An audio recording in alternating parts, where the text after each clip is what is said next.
Hey guys, it's CWillyHD here, and welcome to Paper Mario: The 1,000-Year Door.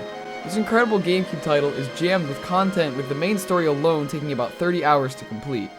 This game also has a lot of references ranging from movies to the first Paper Mario, so in today's video we'll be taking a look at Paper Mario: The 1,000-Year Door Easter eggs.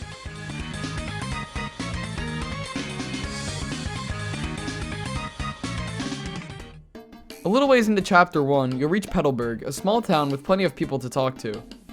Most of them aren't of any help, but this little toad here has some pretty interesting stuff to say throughout the game. The first time you talk to him, he'll mention he's playing Fire Emblem, another game made by Intelligent Systems. If you come back a little later, he'll now be playing Paper Mario on the Nintendo 64. If you come back during the intermission, he mentions saving up enough money to buy the second Paper Mario on the Nintendo GameCube. When Koops asks to join you when you make your way to Hooktail's castle, he'll mention his father going to fight him but never coming back. When you reach this room in the castle, Koops will walk over and read a letter attached to the pile of bones. You'll then find out that this actually isn't his father, as the letter is addressed towards Colorado, who is in the first Paper Mario. When you finish Chapter 1 and the intermission starts, you take control of Peach, who is currently being held captive. This is also where you meet Tech, but if you head to the left first, you'll end up in a bathroom where you're able to take a shower. While taking one, Peach will begin to hum a variety of tunes, referencing past Mario games, such as the castle theme from Super Mario 64.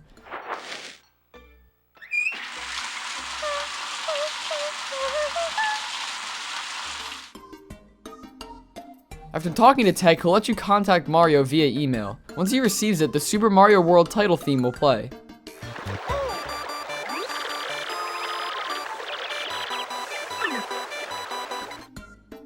Another small secret is what Mario pulls out, as he receives his mail through a mailbox SP, referencing the Game Boy SP.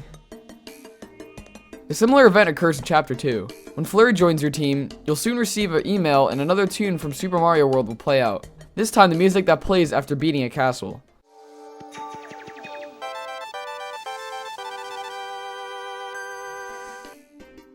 Chapter 2 has you venturing into the Great Boggly Tree to help out some punies.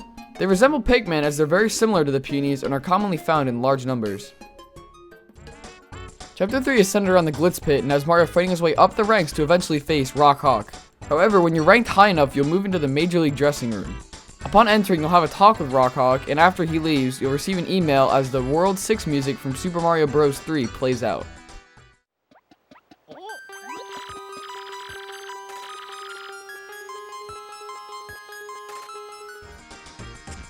This next Easter egg can be very easily missed, as it requires you to replay the entire league system in the Glitz Pit. When you make it back up the ranks, you'll face Rock Hawk for a second time, and as you make your entrance, the crowd will say various things, but mostly just Gonzalez. However, someone in the crowd yells, "Jumpman!" Wait, who? A reference to Mario's original name. Another Jumpman reference can be found in Rogueport, as there is a man selling badges named Charlieton, and he is selling a Jumpman badge. Also, if you head back to Petalburg, the Gaming Toad has already beat the 1,000-Year Door and wonders if there'll be a sequel.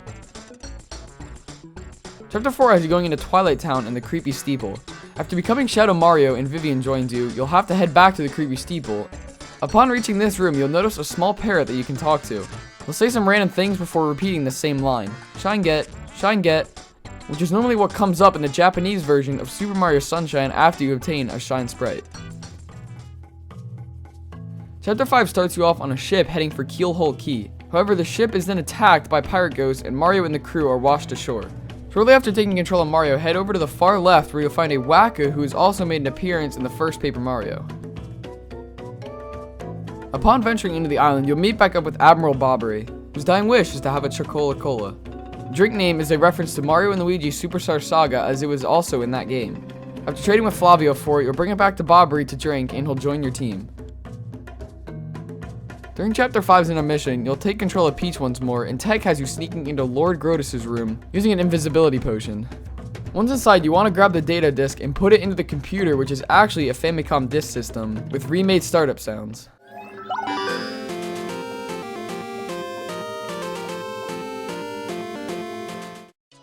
The beginning of Chapter 6 has you aboard the XS Express, which is heading for Poshley Heights. While on the train, you'll be in charge of solving some mysteries throughout the train, and one of them has you going into a seemingly empty room in search of a missing blanket. Upon having Vivian bring Mario into the shadows, a ghost will appear. He'll have you go in search of his diary, which is located in the luggage car, and threatens you not to read it. If you do, you'll receive a nice game over screen. The interesting part in all this is that the ghost is located in room 004, as in Chinese, the number 4 is considered unlucky as it is linked to death. After arriving in Poshley Heights, head to the next area and talk to this penguin. He'll mention wanting to open up a store selling Shiver City souvenirs. This is of course referencing the area in the first Paper Mario game, Shiver City. Another Shiver City reference can be found just inside the house that the penguin is standing outside of. Once inside, speak with the penguin who misses eating snow cones, making snowmen, and going ice skating, which he did back in Shiver City. Also, next to the penguin are some shelves. On them are tiny models of the XX Express and the K64, which was the train in the first Paper Mario. During this chapter, you're able to grab 2 very cool badges, which are the L and W Emblems. The L emblem can be obtained inside the Poshley Sanctum just before grabbing the 6th crystal star. Make your way up and over to this ledge here to grab the L emblem. This allows Mario to look like Luigi as long as he has the badge equipped. After grabbing the crystal star, you'll be placed back in Rogueport, and if you head over to Charlieton, he'll now be selling the W emblem for an insane amount of 360 coins. And this allows you to look like Wario. However, if you equip both the L and the W emblems at the same time, you'll now look like Waluigi. After returning the 6th crystal star to the 1,000-year door, you'll find out the 7th one, along with Princess Peach, is located on the moon.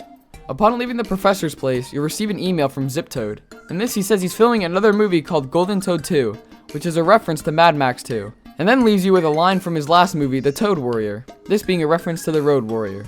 At the bottom of the message, he includes a picture of him on the XX Express, and if you look out the window behind him, you'll see Junior Trooper from the first Paper Mario flying by.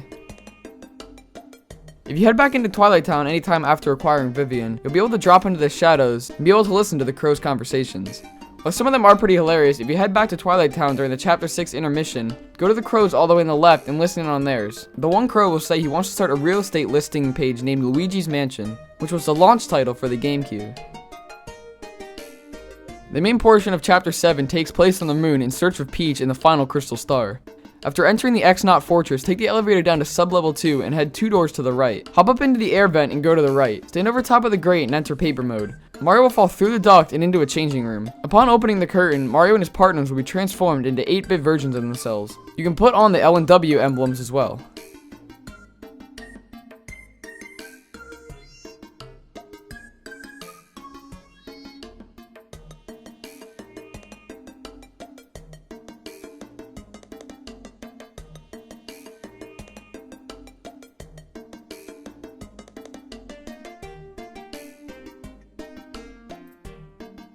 So after finally beating the Shadow Queen, the game is completed and the credits roll.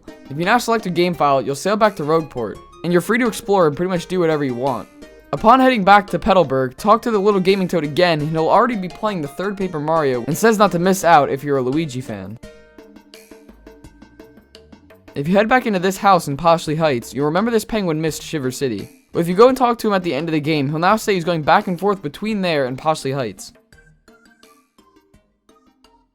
While in Poshley, head over to the Sanctum. Here you can meet back up with Bo and Bootler from the first Paper Mario. So that's gonna do it for this video. If you enjoyed, please give it a like and consider subscribing. I mainly do glitches and Easter eggs. This video was an absolute blast to make, and it was a lot of fun being able to play through this game. But anyway, I'm gonna get out of here. Thank you guys so much for watching, and as always, see ya!